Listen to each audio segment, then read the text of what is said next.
நீங்கள் இந்த ஊட்டி விசிட்டோடு சேர்த்து கோவையில் ஒரு பொதுக்கூட்டம்னு வச்சுருந்தா எப்படி இருக்கும்?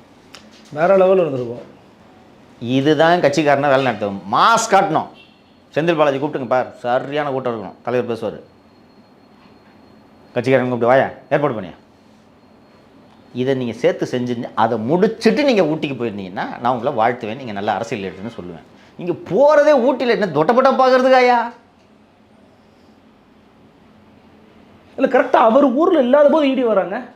எப்படி அது? இருந்தாங்கன்னா பயந்துக்கிட்டு வந்திருக்க மாட்டாங்க. அப்படி தானே இருக்கும்போது தானே டாஸ்மாகில் உள்ளே பூந்து படுத்து கிடந்தாங்க ஈடி 3 நாள். அப்போ நீங்கள் சொல்கிறத பார்த்தா சிஎம் சென்னையில் இருந்திருந்தானா ஐயோ சிஎம் இருக்காரு நம்ம விசாகன் வீட்டுக்கு போகக்கூடாதுன்னு பயந்துருப்பாங்களா? அவங்க எப்போ வேணாலும் வருவாங்க, நீங்கள் உஷாராக இருக்கணும் பாஸு.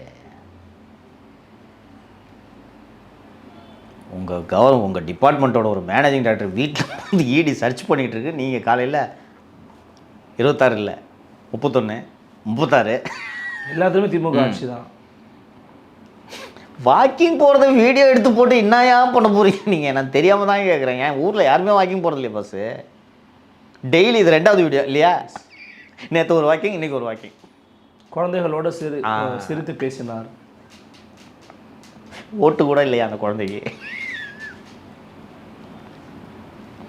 நல்லபடியாக போயிட்டுருக்கு. ரொம்ப சிறப்பு. இது